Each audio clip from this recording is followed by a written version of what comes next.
লাখো রোহিঙ্গার সাথে জাতিসংঘ মহাসচিবের ইফতার, প্রত্যাবাসনে বিশ্ব সম্প্রদায়কে এগিয়ে আসার আহ্বান। রোহিঙ্গাদের খাদ্য সহায়তা কমানোয় বাড়বে অপরাধ, 12টি আন্তর্জাতিক মানবাধিকার সংস্থার উদ্বেগ।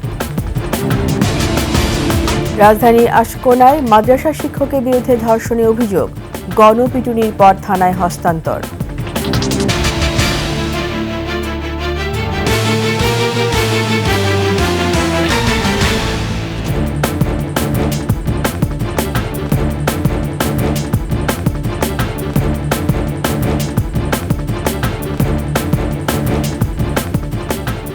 শুনছিলেন সংবাদ শিরোনাম, আমন্ত্রণ 21 সংবাদে।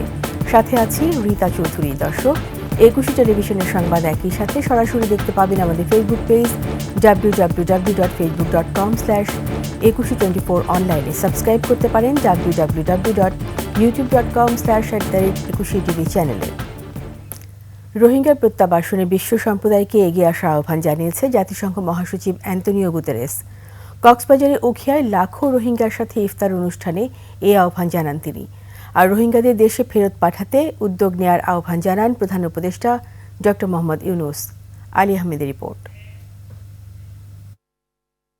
জাতিসংঘের মহাসচিব আন্তোনিও গুতেরেস এবং প্রধান উপদেষ্টা ডক্টর মোহাম্মদ ইউনূস রোহিঙ্গাদের সাথে ইফতার করবেন, তাই আয়োজনও ভিন্ন রকম।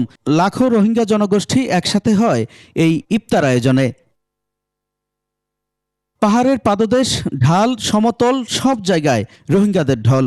সাদা পাঞ্জাবি পরে সেখানে উপস্থিত হন জাতিসংঘ মহাসচিব, সাথে প্রধান উপদেষ্টা। Fasting and having an iftar together with you are the proof of my deep respect for your religion and your culture.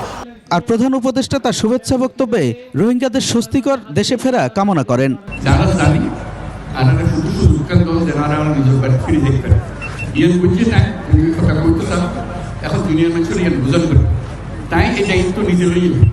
এর আগে জাতিসংঘ মহাসচিব আন্তোনিও গুতেরেসকে সাথে নিয়ে বাংলাদেশ বিমানের একটি ফ্লাইটে কক্সবাজার পৌঁছান প্রধান উপদেষ্টা প্রফেসর মোহাম্মদ ইউনূস।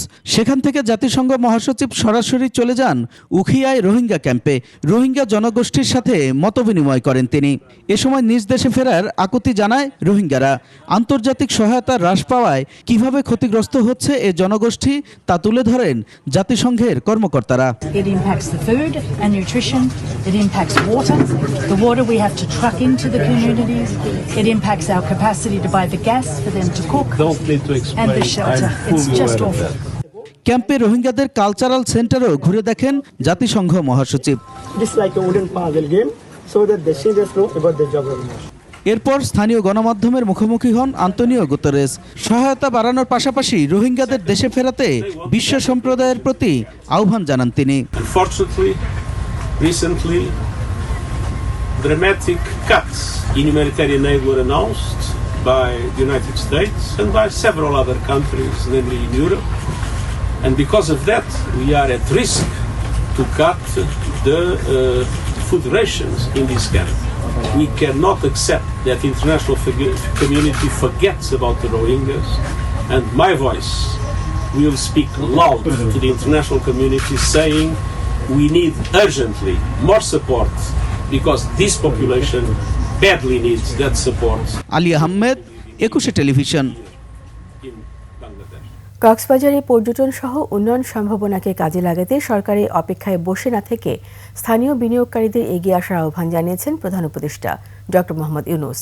শুক্রবার জেলার বিয়াম ফাউন্ডেশন মিলনায়তনে এক মতবিনিময় সভায় এই আহ্বান জানান তিনি। রোহিঙ্গা জনগণের পাশে দাঁড়ানোর জন্য জেলাবাসীকেও ধন্যবাদও জানান প্রধান উপদেষ্টা। মেহেদী হাসানের রিপোর্ট। কক্সবাজার পৌঁছে বিমানবন্দর ও খুরুশকুল জলবায়ু উদ্বাস্তু কেন্দ্র পরিদর্শন শেষে প্রধান উপদেষ্টা যান শহরের বিয়াম ফাউন্ডেশন মিলনায়তনে। প্রধান উপদেষ্টাকে কাছে পেয়ে নিজেদের সমস্যার কথা খোলাখুলিভাবে তুলে ধরেন স্থানীয়রা। রোহিঙ্গা ক্রাইসিসটা কিন্তু যে বাংলাদেশে 3 দশক ধরে চলছে, কিন্তু এটাকে কিন্তু ন্যারেটিভটা যে এটা 17 থেকে 7 বছরের সেটা কিন্তু নাই। আমাদের একটা বছর দশকের মানবিক আমার চ্যালেঞ্জ। বাজারে এলেও ওরা আমাদের ডিস্টার্ব করে, তারপরে বিভিন্ন অস্ত্র নিয়ে সবসময় কিলিং এর মধ্যে থাকে এবং পরিবেশটার মধ্যে অত্যন্ত ক্ষতিকর করেছে। তো অপহরণ তো নিত্য নৈমিত্তিক সমস্যা হয়ে গেছে আমাদের এখানে। জেলার লবণ শিল্প, পর্যটন শিল্প ও পরিবেশের ভারসাম্য রক্ষার বিষয়েও নিজেদের মতামত তুলে ধরেন কক্সবাজারবাসী। ইকোলজির অপার সম্ভাবনার কাজে লাগে, বিশেষ করে মৎস্য, সত্যি, তাহারা সিউইড নিকটে আন্তর্জাতিক মানের আন্তর্জাতিক মানের হাসপাতাল নির্মাণ, লবণ চাষী প্রশিক্ষণ স্থাপন জরুরি, লবণ শিল্পের বিকাশ সম্ভাবনাময়। প্রধান উপদেষ্টা বলেন, সরকারের প্রক্রিয়া সময় সাপেক্ষ। এসব ক্ষেত্রে কক্সবাজারবাসীকে এগিয়ে আসার আহ্বান জানান তিনি। সরকারের কাছে ফর্দ দিতে হয়রান হয়ে যাবেন, এটা কোনো কাছে কোথায় যে হারিয়ে যাবে এইসব হয়ে যাবে কোনো ঠিকানা নেই। হারিয়েছের কাছে নিজে করে ফেলতে পারলে অনেক ভালো। এই শক্ত সামর্থ্য কক্সবাজারে আছে, বললাম বাংলাদেশের বেশি শহরের এই শক্তি সামর্থ্য নাই। রোহিঙ্গাদের নিজ দেশে ফেরত পাঠানোই স্থায়ী সমাধান বলেও মন্তব্য করেন প্রধান উপদেষ্টা। মেহেদী হাসান, 21 টেলিভিশন, ঢাকা। বাংলাদেশে আশ্রয় নেওয়া 12 লাখেরও বেশি রোহিঙ্গার খাদ্য সহায়তা কমানোর ঘোষণায় শুধু ক্ষুধা দুর্ভোগই নয়, বাড়বে অপরাধ ও অস্থিরতাও। জাতিসংঘ মহাসচিব অ্যান্তোনিও গুতেরেসের রোহিঙ্গা ক্যাম্প সফরের সময় এই সংকট নিয়ে উদ্বেগজনক বার্তা দিয়েছে 12টি শীর্ষ আন্তর্জাতিক মানবাধিকার সংস্থার জোট INGO। একই সময়ে মিয়ানমারেও মানবিক সহায়তা কমানোর ঘোষণায় ফের রোহিঙ্গা অনুপ্রবেশের আশঙ্কা বাড়ছে। বিস্তারিত দুলি মল্লিকের ডেস্ক রিপোর্টে। গলা পর্যন্ত মাটিতে পুঁতে রাখা, বারবার বাঁচার আকুতি জানাচ্ছে শিশুটি। মাত্র 2 মাস আগে 6 বছরের এই রোহিঙ্গা শিশুকে অপহরণের পর ভিডিও পাঠিয়ে 7 লাখ টাকা মুক্তিপণ দাবি করে অপরাধীরা। 2 লাখ টাকার বিনিময়ে 7 দিন পর শিশুটিকে ফেরত পায় তার বাবা মা। Today they kidnapped my baby. Tomorrow they will take another's baby. We are scared. We want safety. কক্সবাজারের উখিয়ায় আশ্রয় নেওয়া 12 লাখেরও বেশি রোহিঙ্গাদের ক্যাম্পে এমন অপরাধের প্রবণতা আগামীতে আরও বাড়বে বলে আশঙ্কা করা হচ্ছে। কারণ এপ্রিল থেকে রোহিঙ্গাদের খাদ্য সহায়তা $12 থেকে কমে $6 নামিয়ে আনার ঘোষণা দিয়েছে বিশ্ব খাদ্য কর্মসূচি। জাতিসংঘের তথ্য মতে 95% রোহিঙ্গা পরিবার পুরোপুরি এই মানবিক সহায়তার উপর নির্ভরশীল। এই সিদ্ধান্তের ফলে চরম সংকটে পড়বে রোহিঙ্গাদের জীবনযাত্রা। ভয়াবহ ক্ষুধার সঙ্গে যুক্ত হবে অপরাধ প্রবণতা। আর এ নিয়ে কঠোর সতর্ক বার্তা দিয়েছে action aid, Oxfam, save the children's সহ 12টি আন্তর্জাতিক মানবাধিকার সংস্থার জোট INGO। শুধু বাংলাদেশ নয়, মিয়ানমারেও আগামী মাস থেকে 10 লাখেরও বেশি মানুষকে ত্রাণ সহায়তা দিতে পারবে না বিশ্ব খাদ্য কর্মসূচি। এর ফলে সবচেয়ে বেশি ভুক্তভোগী হবে অভ্যন্তরীণভাবে বাস্তুচ্যুত 1 লাখেরও বেশি রোহিঙ্গা জনগোষ্ঠী। অনেকে দেশ ছাড়তে পারেন বলেও আশঙ্কা করা হচ্ছে। জাতিসংঘ মহাসচিব অ্যান্তোনিও গুতেরেসের বাংলাদেশে রোহিঙ্গা ক্যাম্প সফরের সময়ে এসব বার্তার মধ্য দিয়ে সংকটের তীব্রতা স্পষ্ট করল আন্তর্জাতিক সংস্থাগুলো। দুলি মল্লিক, ডেস্ক রিপোর্ট, 21 টেলিভিশন। যুক্তরাজ্যের লেবার পার্টি MP ও সাবেক মন্ত্রী টিউলিপ সিদ্দিকের বিরুদ্ধে এবার জাল সই ব্যবহার করে সরকারি ফ্ল্যাট হস্তান্তরে অভিযোগ উঠেছে।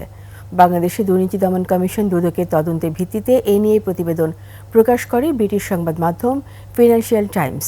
এতে বলা হয়, বোনের কাছে সম্পত্তি হস্তান্তরে ভুয়া নোটারি পাবলিক ব্যবহার করেন টিউলিপ।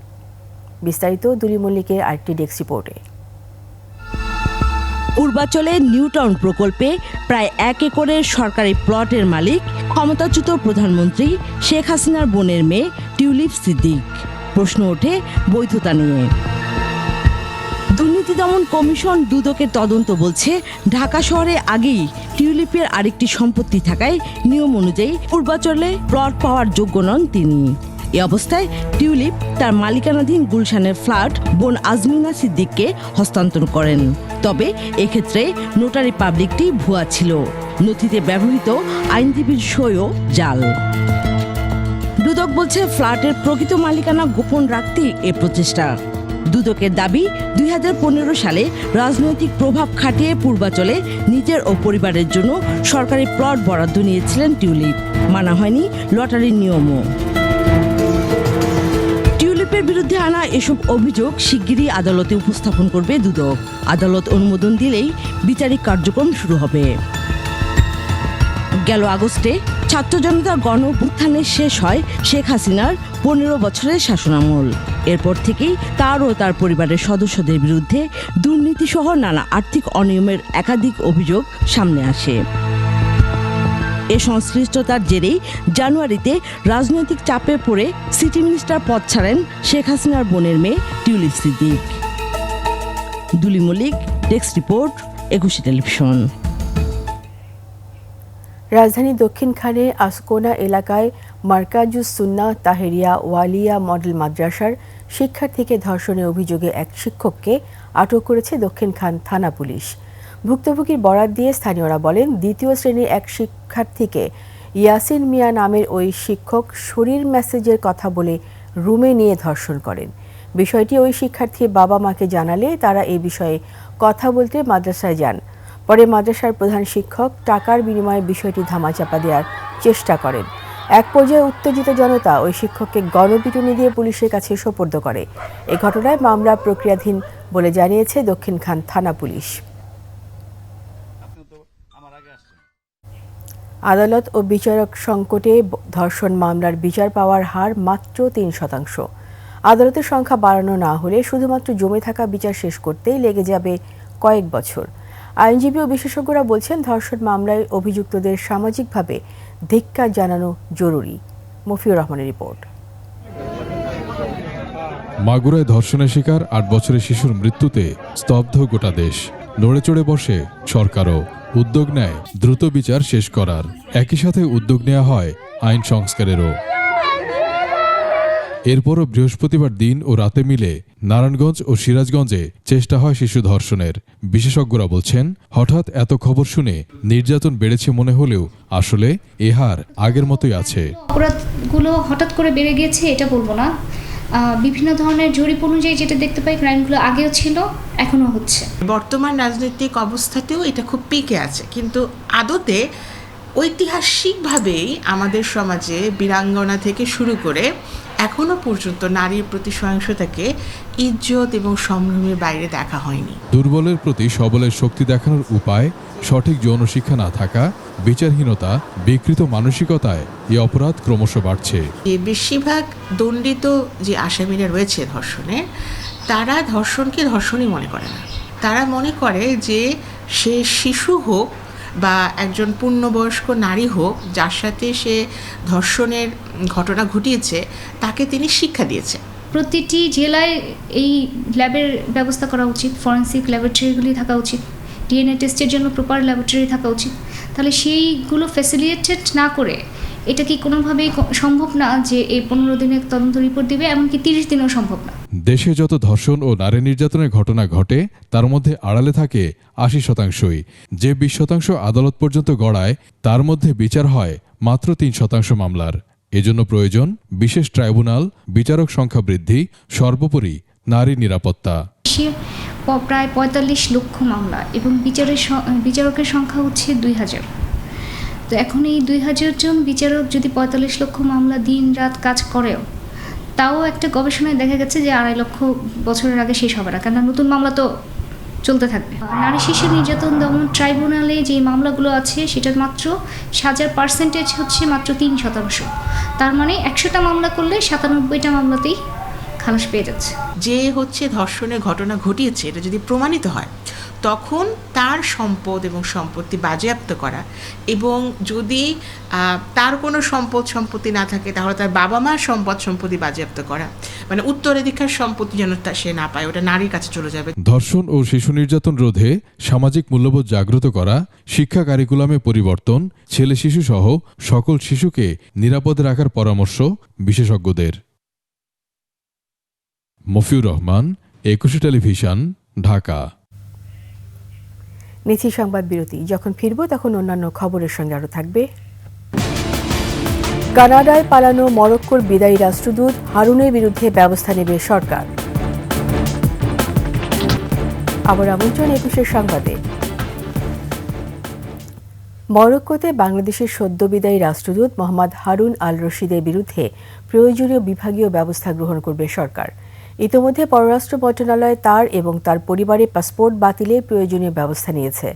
পররাষ্ট্র মন্ত্রণালয়ের এক সংবাদ বিজ্ঞপ্তিতে জানানো হয়েছে, মোহাম্মদ হারুন আল রশিদকে পররাষ্ট্র মন্ত্রণালয় গত 11 ডিসেম্বর দেশে প্রত্যাবর্তন ও অনতিবিলম্বে মন্ত্রণালয়ে যোগদানের জন্য আদেশ দেয়। তা সত্ত্বেও তিনি তার পদে বহাল থেকে গত ২৭ ফেব্রুয়ারি দায়িত্ব ত্যাগ করেন। বাংলাদেশে ফিরে আসার পরিবর্তে তিনি বিভিন্ন অজুহাতে যাত্রা বিলম্ব করেন।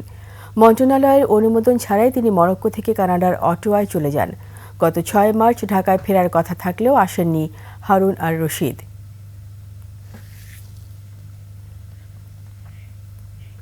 গ্রীষ্মের মাঝে এবারে ঈদ উল ফিতর, তাই ক্রেতার মাঝে কদর সুতি কাপড়ের। বিক্রেতারা বলছেন ক্রেতাদের পছন্দকে মাথায় রেখে সাজিয়েছেন দোকান। বিস্তারিত জানাচ্ছেন নাহিদ সিরাজি নিম্মি। আসছে ঈদ উল ফিতর, নতুন পোশাক ঈদ আনন্দের প্রধান অনুষঙ্গ। সাপ্তাহিক ছুটির দিনে বেচাকেনা জমজমাট। রাজধানীর শপিং মলগুলোতে বেড়েছে সকল বয়সী ক্রেতাদের ভিড়। গ্রীষ্মের তাপকে মাথায় রেখে এবারের ঈদে কদর বেড়েছে সুতি কাপড়ের তৈরি বিভিন্ন পোশাকের। ইতিমধ্যে আমাদের পাঞ্জাবির কালেকশনগুলো সবই চলে আসছে। তো এখানে হচ্ছে ইতিমধ্যে আমাদের কটন টাইপের বেশি, কটন হাফ সিল্কের মধ্যে নাই। পাঞ্জাবি প্যান্ট, টি শার্ট এবং কি হচ্ছে আপনার শার্ট, এগুলো সবই আমাদের নিউ কালেকশন। মানুষ সব থেকে আরামদায়ক পোশাকটাই কিনছে, সামনে যেহেতু গরম তার জন্য সুতি কাপড়টাই বেশি যাচ্ছে আমাদের। দেশীয় কাপড়ের পাশাপাশি নারীদের পছন্দের তালিকায় রয়েছে বিদেশি পোশাক। তবে গত বছরের চেয়ে এবার দাম প্রায় 2 গুণ। অভিযোগ ক্রেতাদের, পাকিস্তানি ড্রেসগুলোর প্রাইসটা একটু বেশি, তবে মান ভালো। আমরা প্রত্যেক বছর যেভাবে কিনি ওখান থেকে আসলেই দামটা অনেক বেড়ে গেছে। মোটামুটি কোয়ালিটি একটু ভালো হলে দাম একটু বেশি। বাদ যায়নি পরিবারের ছোট্ট শিশুটিও। তার জন্য দোকান সেজেছে রঙিন আরামদায়ক পোশাকে। আর লেহেঙ্গা টাইপের আরো অনেক কিছু কিনবো। রমাদান মুবারক। রমাদান মুবারক। নাহিদ সিরাজি নিম্মি, 21 টেলিভিশন, ঢাকা। এরই সাথে শেষ করছি 21 সংবাদ। যাবার আগে সংবাদ শিরোনামগুলো আরো একবার। লাখো রোহিঙ্গার সাথে জাতিসংঘ মহাসচিবের ইফতার, প্রত্যাবাসনে বিশ্ব সম্প্রদায়কে এগিয়ে আসার আহ্বান। রোহিঙ্গাদের খাদ্য সহায়তা কমানোয় বাড়বে অপরাধ, 12টি আন্তর্জাতিক মানবাধিকার সংস্থার উদ্বেগ। রাজধানী আসকোনায় মাদ্রাসা শিক্ষকের বিরুদ্ধে ধর্ষণের অভিযোগ, গণপিটুনির পর থানায় হস্তান্তর।